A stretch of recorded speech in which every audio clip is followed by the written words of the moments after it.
है उसी तरह शहीदों को भी रिज़्क़ अता फरमा। जिस तरह हम लोग आपस में बातचीत करते हैं, चलते हैं, फिरते हैं, खाते हैं, पीते हैं, टहलते हैं, उसी तरह शहीद भी चलता फिरता है, घूमता फिरता है, अल्लाह ताला उसे खिलाता पिलाता है।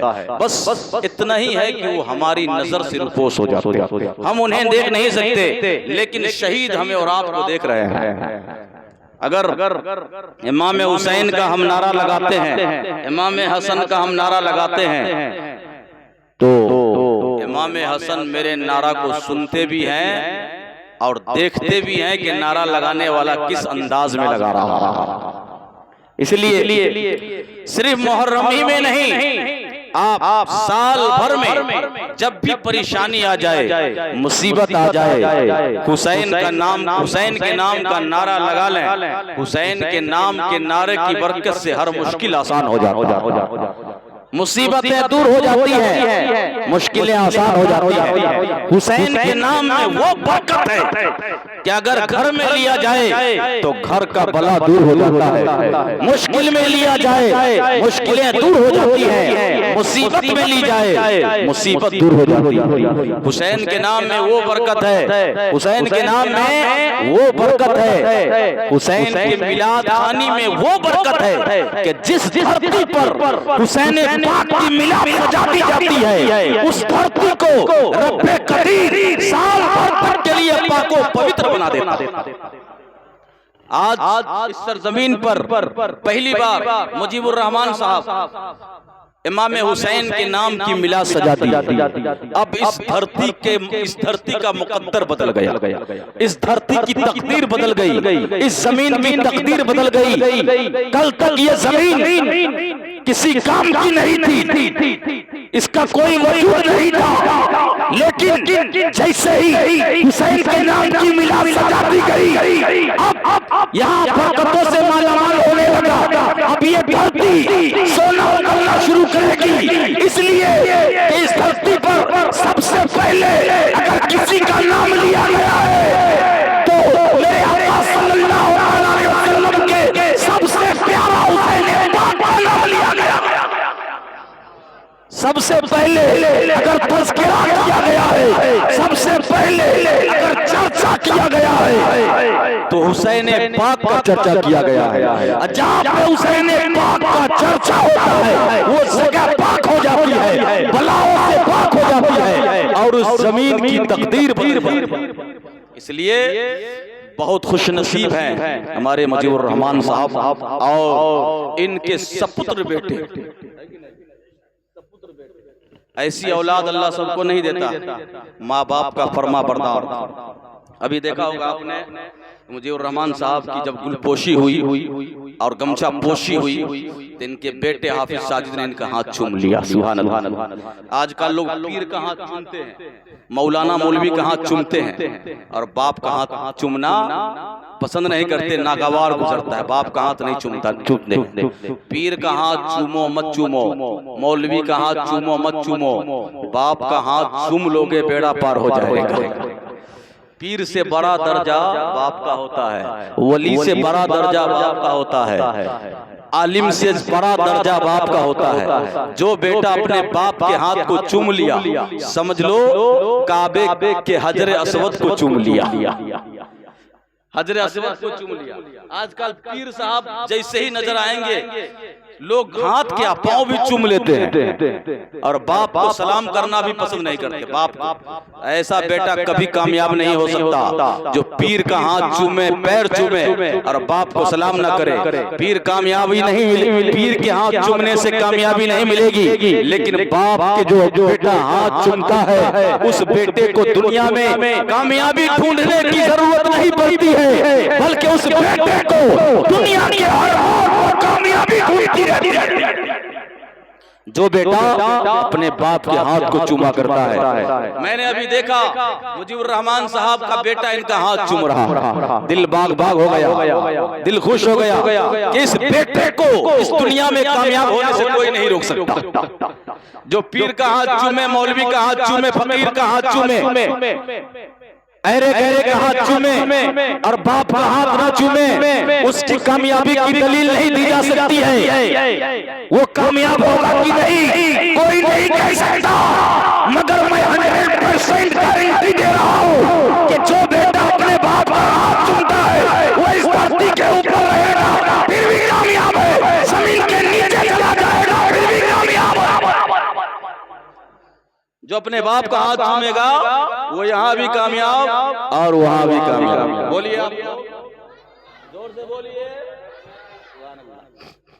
तो मैं ये अर्ज कर रहा था कि आज हुसैन का चर्चा हो रहा है, हुसैन का तज़किरा हो रहा है। क्यों? इसलिए आज हुसैन का तज़किरा हो रहा है। और यही नहीं, पूरी दुनिया में हो रहा है। जैसे ही मुहर्रम का चांद निकलता है, अफ्रीका में देखिए हुसैन का चर्चा, ईरान में देखिए हुसैन का तज़किरा, अफगानिस्तान में देखिए हुसैन का तज़किरा, यूरोप एशिया में देखिए हुसैन का तज़किरा, इराक में देखिए हुसैन का तज़किरा, सऊदी अरबिया में देखिए हुसैन का तज़किरा। दुनिया के हर खत्ते में जहां नजर दौड़ाए हुसैन का तज़किरा हो रहा है, हुसैन का चर्चा हो रहा है। क्यों? क्या है वो हुसैन जिसका चर्चा पूरी दुनिया में हो रहा है? मुहर्रम का चांद निकलते ही बच्चे बच्चे की जबान पर हुसैन का नारा नजर आता है, बूढ़े बूढ़े की जबान पर हुसैन का नारा नजर आता है, जवान के जवान पर हुसैन का नारा नजर आता है। आखिर क्यों? इसलिए उस हुसैन ने रब्बे कदीर की रज़ा के लिए अपने बेटे को कुर्बान कर दिया, अपने भतीजे को कुर्बान कर दिया, अपने आला औलाद को कुर्बान कर दिया, अपने चाहने वाले को कुर्बान कर दिया, अपने जानेसारों को कुर्बान कर दिया। और तो और उसने अपने 6 महीना का नन्हा मुन्ना सा बच्चा भी कुर्बान कर दिया। बोलिए बोलिए, आप लोग ही बोलिए। 6 महीना का बच्चा भी कुर्बान कर दिया। और ऐसा जिगर रखने वाला इस धरती के ऊपर कोई बाप जिसका 6 महीना का बच्चे की लाश गोद में हो और बाप के चेहरे पर मुस्कुराहट नजर आती हो, ऐसा जिगर रखने वाला इस धरती पर ऐसा कोई बाप जिसके बेटे के हुलकूम से खून के फव्वारे जारी हो और बाप उस फव्वारे को लेकर आसमान की तरफ उछाल रहा हो और कह रहा हो, ऐ रब्बे जलील, आज तेरा हुसैन बहुत खुश है, तेरे इस इम्तिहान में मेरा 6 महीना का बच्चा भी कामयाब हो रहा है। ऐसा दिल रखने वाला, ऐसा सीना और ऐसा जिगर रखने वाला कोई बाप इस धरती पर तो दिखा है कोई नहीं है।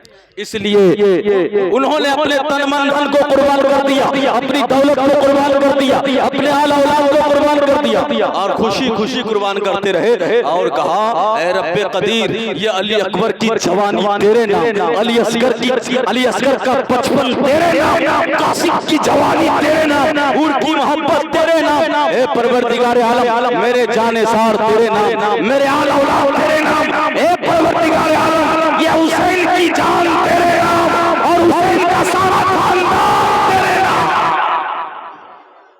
जब हुसैन ने सारे खानदान को कर दिया रब के नाम, कहे रब्बे कदीर, मैंने सारे खानदान को कर दिया तेरे नाम, तो आवाज आती है।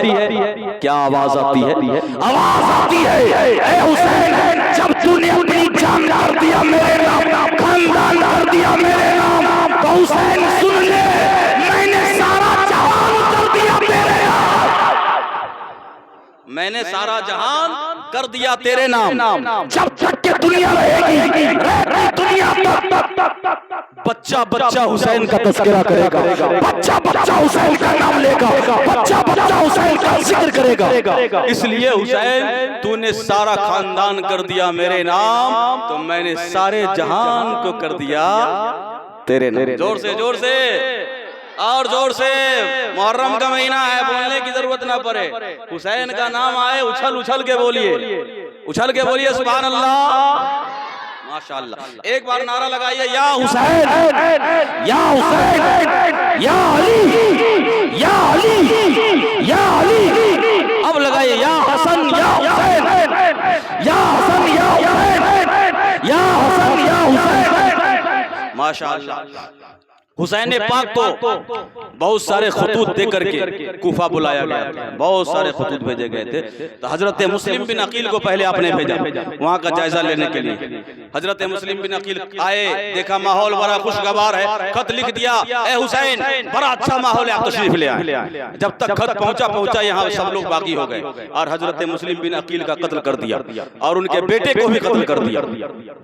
जब हजरत हुसैन पाक रज़ी अल्लाह तआला अन्हु करबला के करीब पहुंचे तो उन्हें पता चला कि मुस्लिम बिन अकील को शहीद कर दिया गया।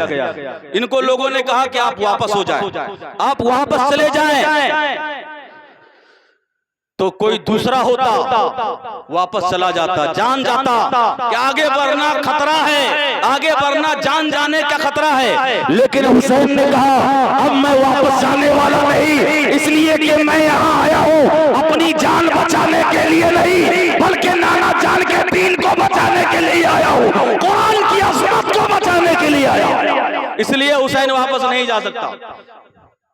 एक मैदान में खेमा लगा दिया और जब वहां से आगे बढ़ने की कोशिश किए तो घोड़ा आगे नहीं बढ़ रहा था, घोड़ा आगे नहीं बढ़ रहा था। तो लोगों से पूछा कि इस जगह का नाम क्या है। लोगों ने बताया कि इसको करबला कहते हैं। बोलिए सुभान अल्लाह। क्या कहते हैं? करबला कहते हैं। इमाम हुसैन ने कहा अगर यही करबला है तो मेरा यही आखिरी मकाम है। नाना जान ने जो जगह बताई थी वही ये जगह है।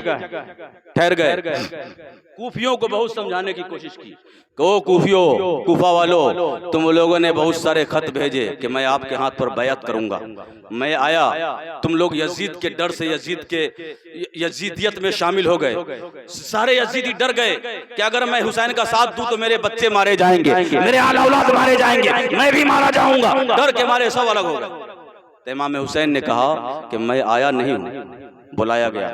शायर ने क्या खूब लिखा है कि मुझे कूफा वालो मुसाफिर न समझो, मुझे कूफा वालो मुसाफिर न समझो, मैं आया नहीं हूँ बुलाया